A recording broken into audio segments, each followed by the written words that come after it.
Legislative session. I think everyone is familiar with Zoom. So you all know there's controls down there that allow you to control audio and video feeds and so forth. This session will be recorded. And like I say, the session, once it's recorded, it'll be put out at mopag.net, and we'll put it out in our mailing list also. Okay, Jamie Tolliver. She graduated as valedictorian of the Gateway Christian Academy and graduated with honors from Clark Atlanta University with a bachelor's in business administration. She has a master's in education administration and is actively engaged in community affairs. She's also the mother of 2 young children. So we're going to have some questions that we prepared for her, and then we'll open it up for questions from you all that you might have for Jamie. So with that, Jamie, go ahead and take it over. Okay. So, hello again. My name is Jamie Tolliver. I think there is definitely lots of things that are going on in local and honestly global politics right now that are concerning to a lot of people. There's I keep getting asked the question, what did you run? What made you decide that you wanted to run? And I think a lot of that is that we spend so much time in our own little worlds, and we talk about these things that affect us. We talk about things that trouble us. We talk about the things that aren't working for us and the people who aren't. That's what we feel like. And I've gotten to the point where if you want to see something happen, talking about it is not the way to get it done. You definitely have to be willing to go out there and at least try to make other things happen. I try to get it as involved in local events as possible when they refer to our education system, when they refer to senior disabilities, when they refer to the homelessness, and when they refer to other such issues that are facing any one community as it stands. So there are my biggest platform, if you could tell from my education background, is education. I think that one thing that the county citizens need more than they need anything else is that they need to be informed, but they also need to be educated about what they're being informed about. Simply knowing something but not really knowing what it is not the same thing. There are lots of people that will go to the polls, and that is the first time they've heard of a candidate. That's the first time they've heard of a bill that is up to be passed, or that they're supposed to weigh in on. And I think that if we live in a society where people are expected to essentially follow for them and they don't have a say-so in it, I think that is definitely, it takes away from where they want communities go. I've been asked multiple times, like, what are you going to do for the citizens of North County? What are you going to do for the citizens of Ferguson? What are you going to do for the citizens of Pine Lawn? And these are questions. My mind says, what do you want to be done? I feel like there's very few times that candidates are chosen not because they have all the right plans of action, but simply because they are actually addressing the needs of a particular community. Because how often have you been given a survey, an email, a handout, or been given the option to actually say what it is that you need in your community? It's one thing for someone to come in and tell you what you need. It's something completely different for them to be operating in the avenues in which you absolutely need things done in. If your house is on fire and I come in and I give you a new front door, thank you for the door, but but that's not the problem. That's not the issue at hand. What the question would be, what did you want? I gave you what I thought you might best need. Like a door is security. A door represents the gateway. But if your house is in shambles, a door does nothing for you. So I come with these. I have 6 major platforms that I'm running on, which are social justice, education justice, justice for senior citizens, justice for the homeless, and justice in healthcare, and justice for the environment. There are lots of things that are going on environmentally now that also affect healthcare. We were talking earlier, Steve and I were talking about how it's going to be a hot summer.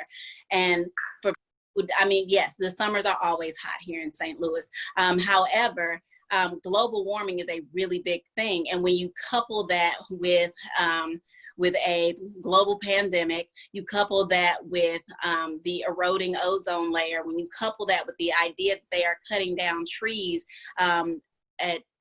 at tremendous rates, the animals in the St. Louis area, in our national parks, they're dying because their natural habitat is also going away. So yes, we as people, we are concerned about our health, and we're concerned about our personal livelihood, but we don't realize how much the world around us affects that overall livelihood, that overall effectiveness of our ability to live and breathe.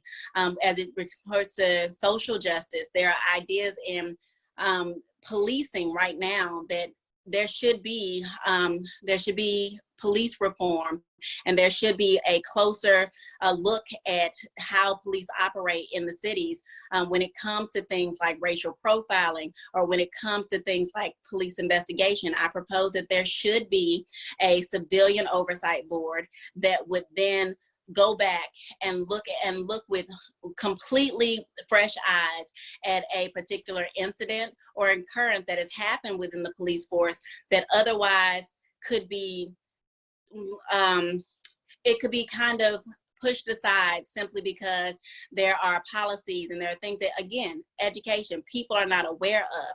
I think that people are far more willing to accept certain rules and regulations and laws and things if they are actually educated as to why those things exist. When you talk about things like health services, there are right now, there are over 900,000 people that live just in St. Louis County, but there have been over 11,000 cases, but there have only been maybe 7,500 tests that have been confirmed to have been given out. And it's the question of, I know Total Access Urgent Care is now doing a version of testing, and it's actually the antibody testing, so that they can see if people have been exposed or whether or not people have the necessary antibodies. And I guess that is a start, but I think that these things should be pushed, because right now, from the government standpoint, we don't have enough testing, we don't have enough masks, and things, as Steve and I discussed earlier, things are backed up. Things like just simply getting masks is really hard to come by. But when people are being turned away, I've read, heard about, and personally talked to people who said that they or people closest to them have gone to hospitals exhibiting all the symptoms, and they were sent home and told to rest, and they didn't make it. So these are things that we definitely have to pay more credence to as we move forward, because we are not going to return into society the same way in which we left. And I know the old adage is, if it's not broke, don't fix it. But at this point, it is broken. It is broken, and we absolutely need to fix it. We need to work on things like education, and what our children are being educated for, because what they're learning in school right now sets them up literally for the rest of their lives.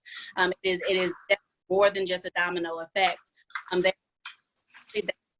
They should learn about all the all the ethnicities that make up the society in which they are asked to live in, because everyone deserves to know more about themselves. They need to know that their history, their culture is respected in education, and it needs to be more than one-sided, because I believe that when they come out of school and they know less about themselves than they know about someone else, then it sets them up to feel a certain way when they go into the workplace, or when they go into business, when they go into social groups. They need to be educated more so about, they need to be educated about business. They need to be educated about entrepreneurship. They need to be educated about taxes. They need to be educated about credit.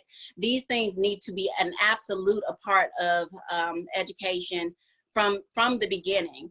And while I understand that as county executive, I technically do not have the absolute final say so in any of these areas, the fact of the matter is that I would oversee boards where it is part of their responsibilities to make sure that some of these things are happening.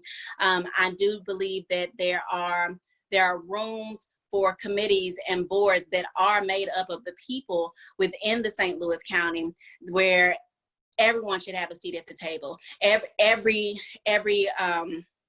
person should be able to say that they had a say so in a large community change. They were talking about how in North County, they said for years people have been talking about how they're going to change the Jamestown parking lot from a little bit more than a cornfield and an abandoned building, but it hasn't been worked on yet. It hasn't been done yet.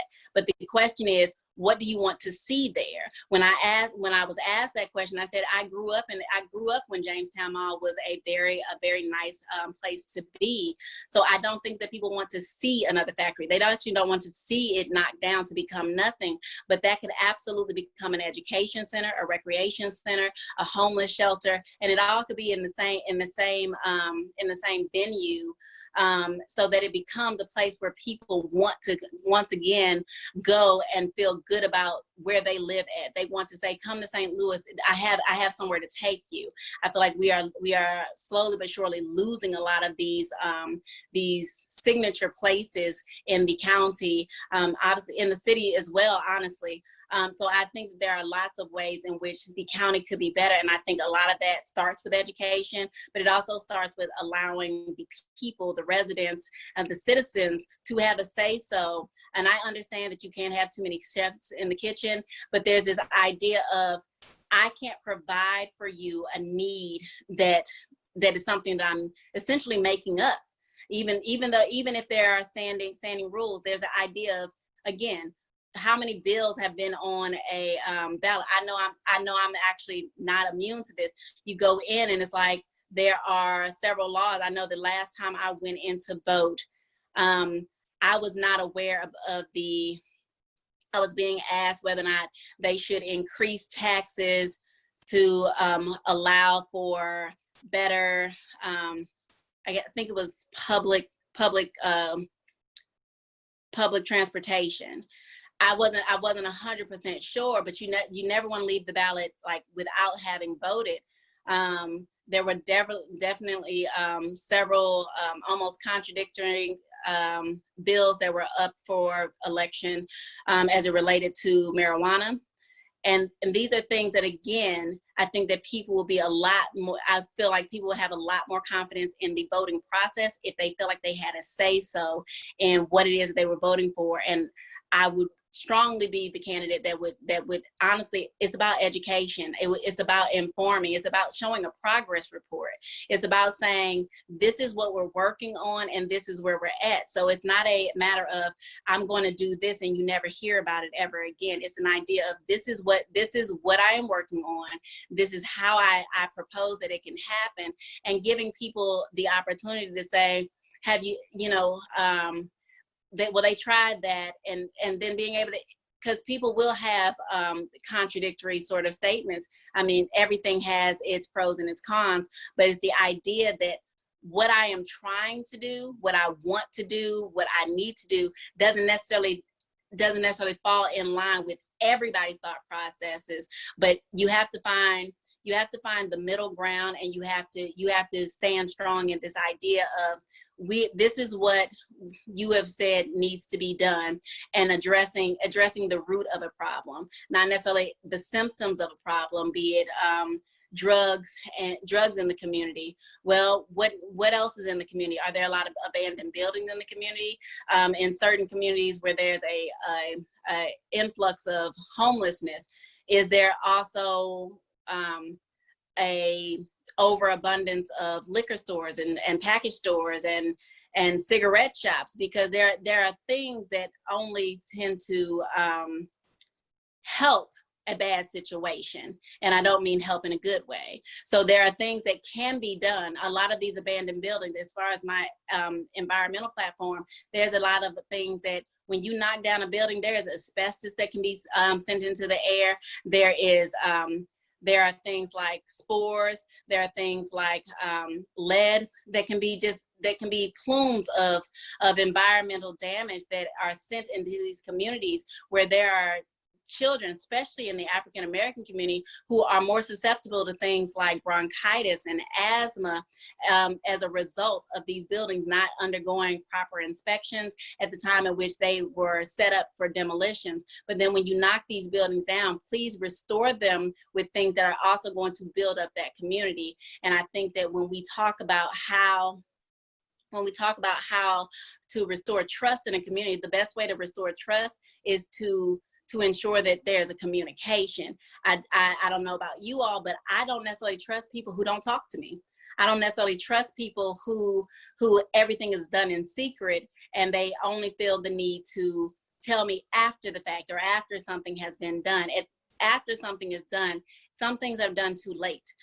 Some things were enacted that were not actually benefiting any one community, and then you have to question it. And people don't trust things when there are things like secret funds and secret money being placed aside, or funding. Like right now, we are talking about how there was $175 million of federal funds that were issued to St. Louis County specifically that needed to be used before December 31st. And now the current incumbent county executive saying all of that's going to be used for COVID relief. That sounds great. What does that mean? Right now, as a candidate, I am still a citizen. I am still a resident of the county. And personally, one way or the other, I would love to know what that meant. Because if that meant that we were putting masks in appropriate places, be it public venues, for every business that reopened when the county reopened, which I don't think should have happened, but when it did, places that reopened should have been fully prepared to reopen in such a way where your employees were being tested, the people that there was signage that says upon entering, here are masks. Here is sanitation. There should be hand washing stations. Now more than ever, just littered throughout the county, simply because people are going to go out. It is summer. It is summertime in the city, and everybody wants to be out. Everybody feels as though they need to find their happy place. But it's hard to be happy when every place is a cesspool of possibility danger to your health, or to your loved one's health, to your children's health. So there are things like right now, I think it's big that they are talking about the houses of worship. And they were saying that, I believe it was President Trump that was like he was going to override the governor's decisions about opening houses of worship. But statistically, there are priests that are dying. There are preachers that are dying. There are congregants that are dying because they're going to church. And, what do you do? What is the first thing you do when you go to church? You give somebody a hug, a handshake, because that's where you feel most comfortable. But in that same regard, there are things that we can't just allow to affect everyone simply because a few have decided that it is not nearly as important to them as their own personal values. But I do believe that there are lots of things that are okay in the county. There are things that are there are definitely things that are done well. I would be remiss to believe that everything is all bad all the time. But I do believe that things could absolutely be better. And I believe that that absolutely begins with education and this idea that if we attack, and I'm using the word attack, but if we attack where it is that the issues really come from, where they stem from, because homelessness does not affect people for the same reason. Not all homeless people are addicted to drugs. Not all homeless people are mentally unstable, but those are issues. Those are things that can be dealt with. I know that the opioid crisis is a major thing that we're trying to deal with. I know that mental illness is actually something that I believe is on the ballot as something that needs to be covered more intensely in our healthcare system, because mental illness is extremely sensitive issue for a lot of people, and people will not necessarily seek help, but especially if it's extra help, because I know for a fact that therapy or counseling or seeing a psychiatrist is not necessarily covered under your major medical insurances, and it's something that should be. I think that when we talk about resolving the healthcare crisis, when we talk about resolving homelessness, I don't think that those two things should be separate and equal. I do believe that they in a lot of ways can be one and the same, simply because when we want to make it so that homeless people can be reinserted back into the community as thriving and productive citizens, they're also going to need to be educated. They need health care, and if they're mentally unstable, it's probably just as unsafe as if they were just left to their own devices. So I think that if we care about ourselves, we should care about our community. And I stand strongly in all of those areas when we talk about how things can get done. I think it is, and I tell people this a lot, but together we win is more than just a campaign slogan. It is a call to action. And whether I am elected or not, I absolutely intend to completely still advocate for all of the things that are on my campaign platform. And I do not know where I was supposed to stop in time. So I'm going to stop there. Okay, thank you, Jamie. So Susan has some, as they call them, curated questions. Okay. Susan. Okay, now I can talk. And let me just say to everyone, because I don't think my chat is working, that if you have a question and I haven't asked it, please type it into chat and Steve will call on you, or we'll read the question for you if you can see it. All right. Let's see. First couple of questions you've basically answered. We have a lot of questions about the pandemic and its impact on county finances, but before I get to those, because there are several that are interrelated, I wanted to ask you, what can the county do to effectively address landlords who buy large apartment complexes with the intention of milking them for income and not maintaining them or providing even basic services such as heat, electricity, and garbage collection? And sadly, I believe I live in one of those apartments. But I think that a lot of where that can be mainly addressed is, again, in educating on landlord laws. Because I believe that a lot of these places that are sold and bought, they are bought solely on financial means, but there is no contract that says that they are going to agree to work ethically, that they are going to be held to. So I believe that when you purchase a large facility of any kind, but especially an apartment complex where you are literally taking other people's lives into your hands, I do believe that there should be an ethical contract that also signed as a part of your lease agreement, as a part of your purchase order, there should absolutely be an ethical contract that you are held to, and that should be updated and checked regularly. So every I would say as often as every year, as infrequent as every 5, for the time period that you have chosen to acquire a particular property, you should be held to the standards of an ethical contract that says that you're doing, and there should be record keeping of the maintenance calls that you have had, the duration of time between fulfilling those things, and how they were fulfilled, simply so that people know that they are moving into a facility. And that honestly, that's a selling point to say, we get fewer than 10 calls a month, and they are corrected within 24 to 48 hours. Because I know right now I am waiting on a new oven, and I don't have a microwave. So me and my kids, we're either ordering it or whatever. I cannot find my leasing agent. And I've lived here for 4 years, and I've had 6 different leasing agents, and we've been bought out 3 times. And the rent goes up substantially every time. It would be that they were held to a higher standard. Okay. This is your first time running for office, is that correct? Yes, ma'am. Okay. Here's a series of questions about the pandemic.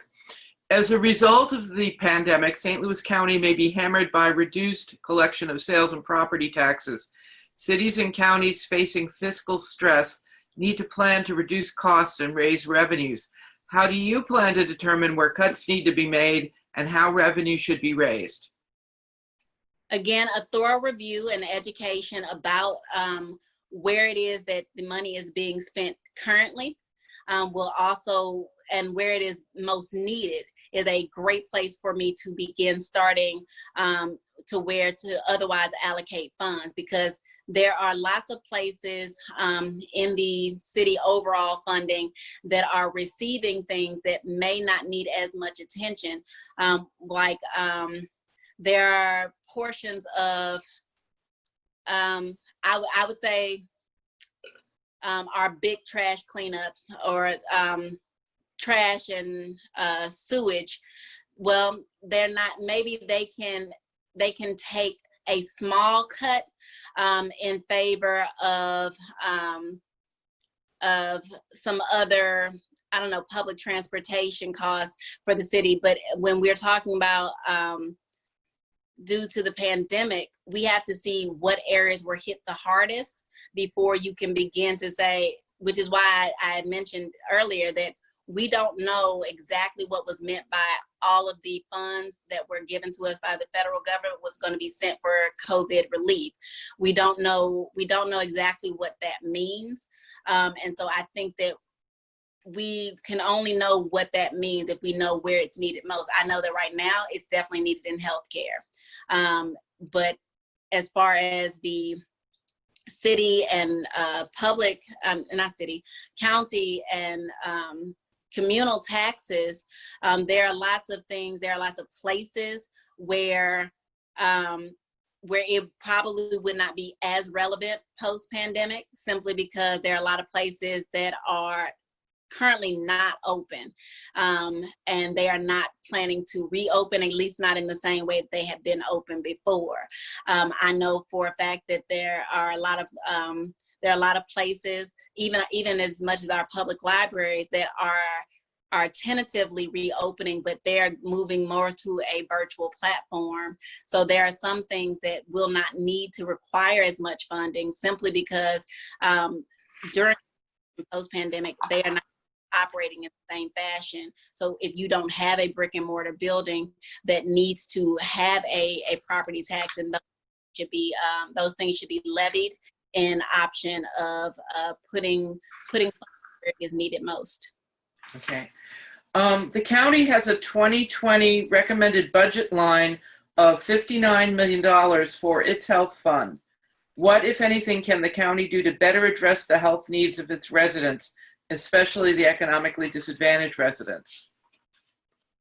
Again, I think that's a great question. I know that if there was more access to health institutions like your total access care, and let's say they had a particular day where people were able to come in, especially those who are underinsured or uninsured, or of a lower socioeconomic status. If there were certain days, let's say Tuesdays and Thursdays, where they were able to come in and receive health checks at these various locations, that would be a great way to ensure that the public health of a community stays at a higher level. Because in a lot of ways, when we talk about health, people don't necessarily go to the doctor if they're perfectly fine.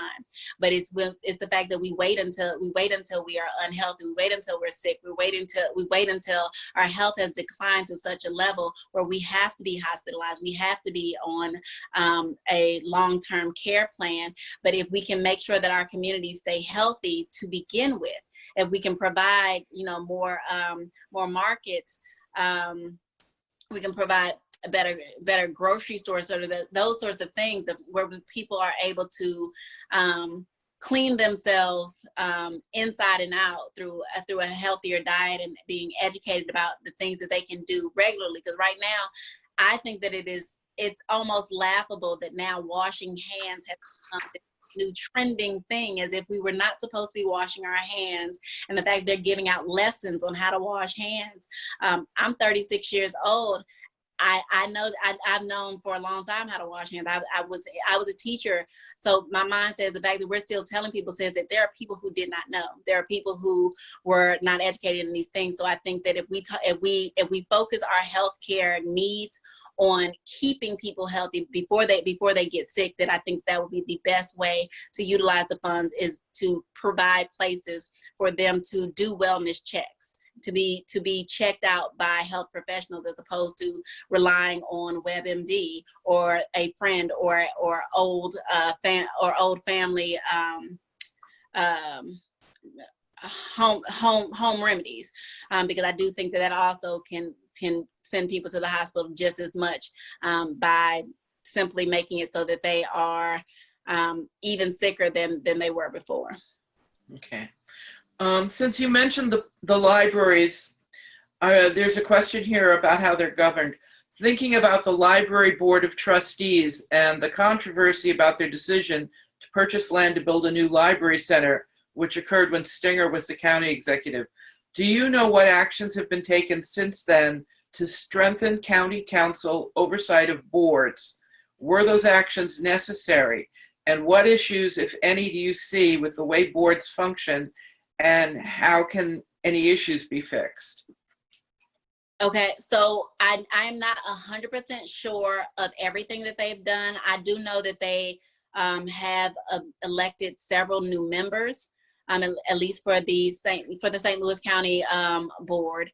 And so I think that by electing more people, they get more hands on deck. They get more opinions. And from what I've seen, they are quite diverse. So I do think that is a plus. There are also whether it is have a I definitely would have to get more information on that. So I cannot say that I have a complete answer for that question, but I will say that what I do know is that they are electing more people to the board, and they are trying to diversify the board. And I do absolutely believe that that is a step in the right direction. Okay.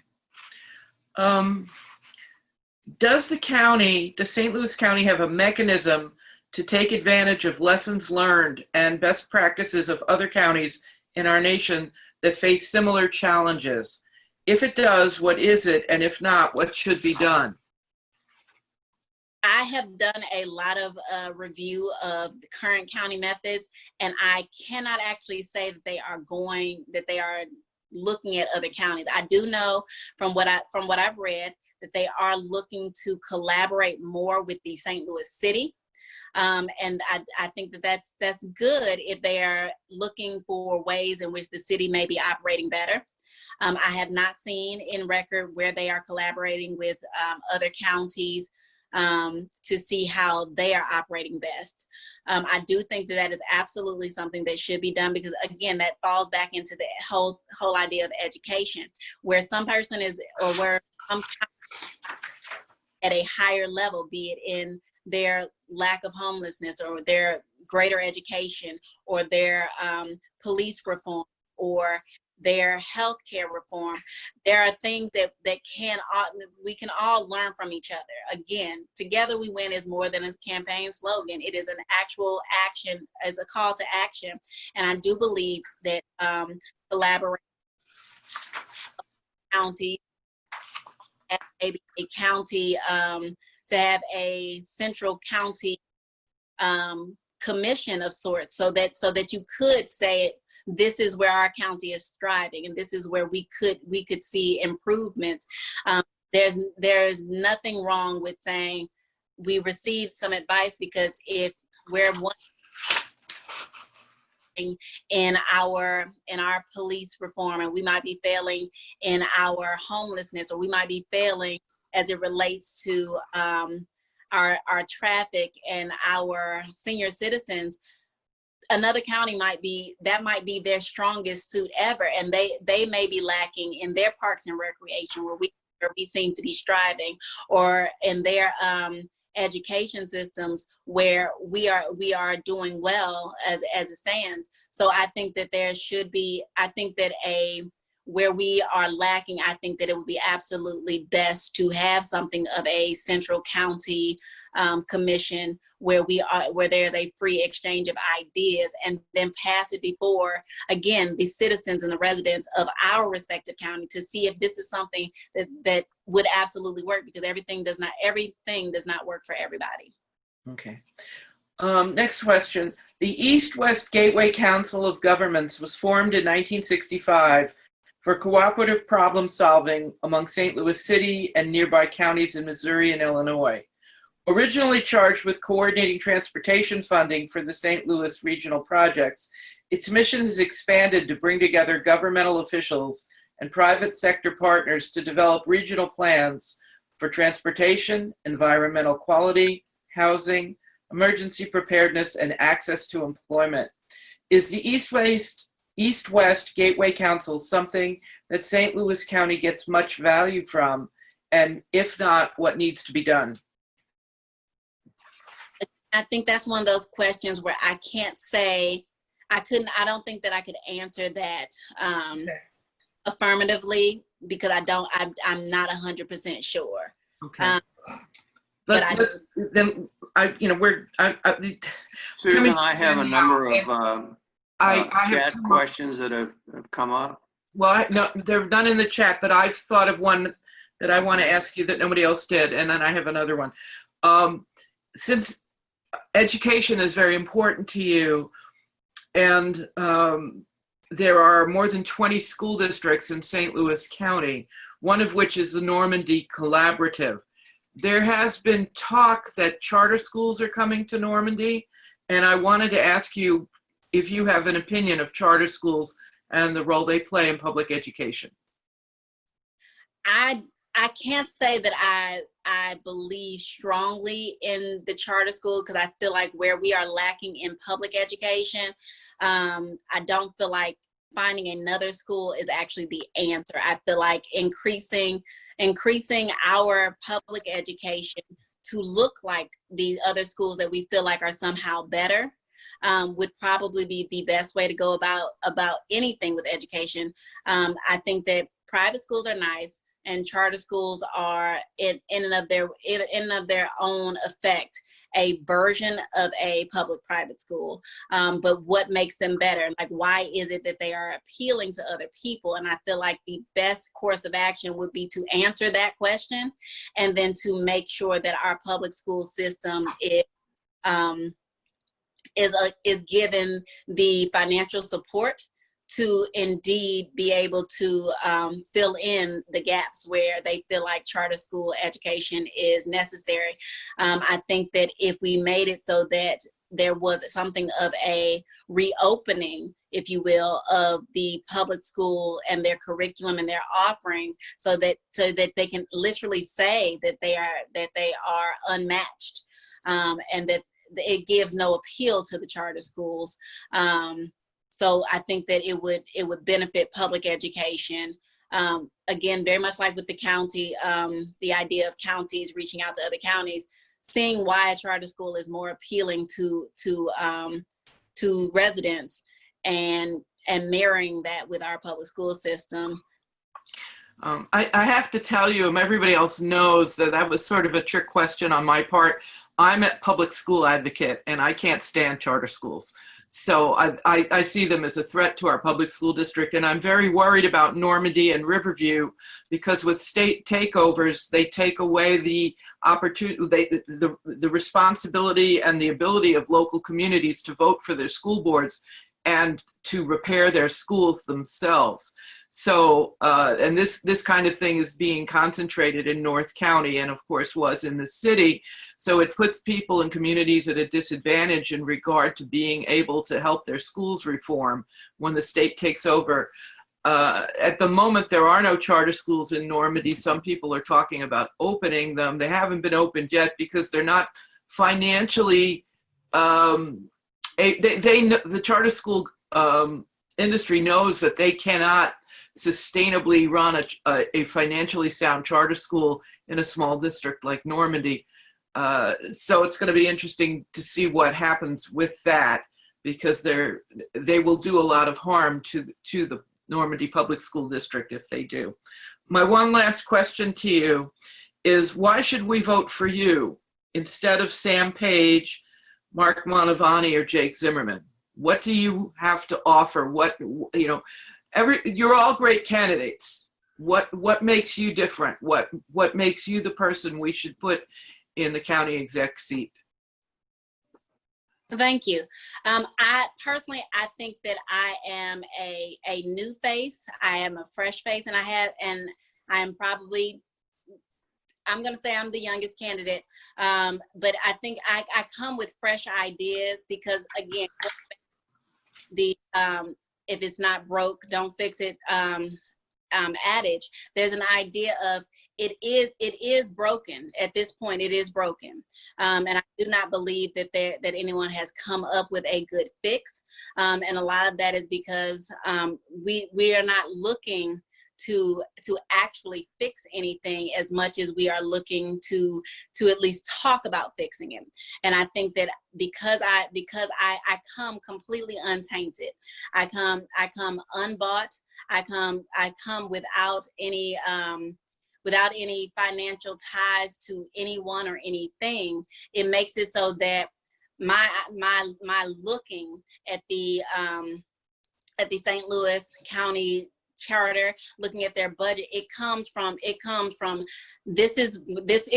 ground. It comes from grassroots. It's the idea of other people. They come with their own political agenda in mind to any office. I can't say that I come with any agenda except what my platforms are, which is the idea of growth and reform to a community that is crying out for that help, in ways where it's not for me to tell you what you need as much as for me to be responsive and receptive to what it is you're telling me that you need, and making sure that your needs are met in that way, as opposed to the trickle-down effect of, I feel like I know what is best. Because as I've said, if you've been on my website at all, the idea of, I am not the candidate that comes with all of the answers, but I am the candidate that comes asking all of the right questions to all of the right people, and with all of the right intentions of making sure that happens. And I cannot speak for anybody else.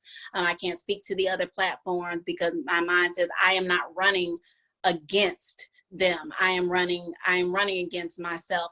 Because I am running for myself, my children, and for the people who feel as though they do not have a voice in politics, that they don't have a seat at the table. My mind says, here's a chair, pull up a seat, because we're serving justice all day. Okay. That's it for me, Steve. Okay, well, a number of chat questions have come in. The first being, have you done any government work? No. The second question, the county depends on sales tax revenue, a source of funds which has taken a steep hit during the pandemic, as well as sales taxes being anti-progressive. Would you support moving the burden for county government more to property taxes and away from sales taxes, away from a sales tax? I can't say that I can't say that would be I don't think that the property taxes would balance out the sales taxes. I do believe that there are better ways to create that balance, because I understand that the pandemic has caused a major hit in the amount of sales, but I think that if we can work harder to make sure that there are better options for people that are specific to the county. If we can support our local vendors, if we can support our local institutions, so that people do not feel like they have to go overseas, or that they have to go out of the state or out of the county even to have their needs met. I think that would increase in a lot of ways, because I think that a lot of this is that people are trying to live in whatever ways that they can. And I think that if we can provide those things for them, if we can provide, again, local markets for food, if we can provide more local openings of places for wardrobe and for supplies and for home care and for health care and for hair goods, even if those things can be provided, I think that there would be a reasonable way to balance out the deficit in sales taxes. But I do not believe that should necessarily be the burden of homeowners. And very much like we were talking about how there is COVID relief through federal funding, I think that there should be a way where there is a justifiable compromise between the sales taxes and all other government spending. Next question is, what can we do to improve communication between the county executive's office and the county's communities and neighborhoods? Okay, I do believe that there is going to city county council meetings is a great place to start, because you're then allowed to voice your opinion. But I think that we have gotten so used to operating in a world where phone calls and sending letters has become somewhat obsolete. I do believe that communication from the county should absolutely be extended by way of the internet and use of local cable television. But I believe that being able to tell people that they actually do have a voice, and giving them an opportunity to say, okay, so this is what we are proposing. Send in your emails, your phone calls, your written letters, and let us know what your thought process is. It gives all of the boards and all of the commissions and all of the councils this idea of this is what the community is asking for.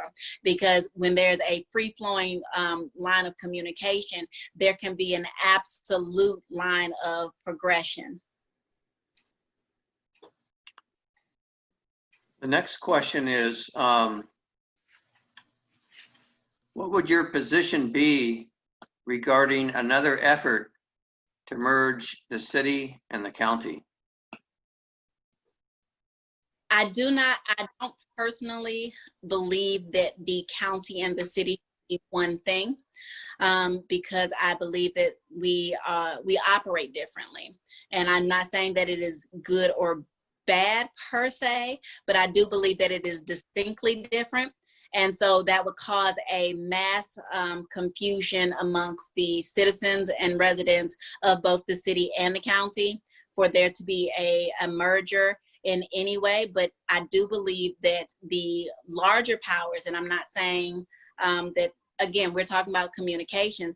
I do believe that communication, as we were talking about earlier with the idea of counties talking to each other, I believe that the larger powers of government should be in communication with each other, because there are things that are working in the city that may not be working in the county. There are things that are, and vice versa. So I think that communication amongst those parties should absolutely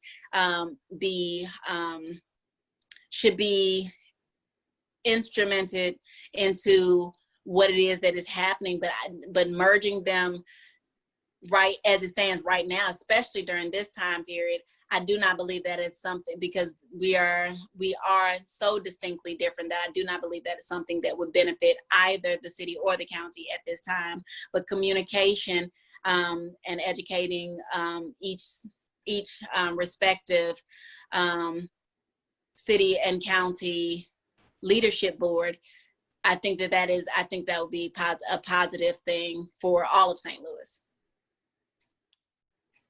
Okay, here's a question. Are you related to Leslie Tolliver?